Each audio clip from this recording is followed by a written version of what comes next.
दरम्यान भाजपा गुंडांची पार्टी असल्याचं राघव चड्ढा हे कालपर्यंत बोलायचे. आज चड्ढाच गुंडांच्या पार्टीत समाविष्ट झाले. भाजपचं निर्लज्ज राजकारण सर्वांना माहिती आहे. पक्ष सोडण्याकरता माझ्यावरही दबाव होता. पक्ष सोडण्यापेक्षा तुरुंगात जाणं मी पसंत केलं.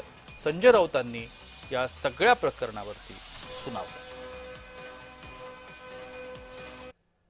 राघव चड्ढा यांचं जर आपण भाषण किंवा मुलाखती ऐकल्या संसदेतली, त्यांचं म्हणणं आहे राघव चड्ढांचं की भारतीय जनता पार्टी हा एक गुंडांचा पक्ष आहे.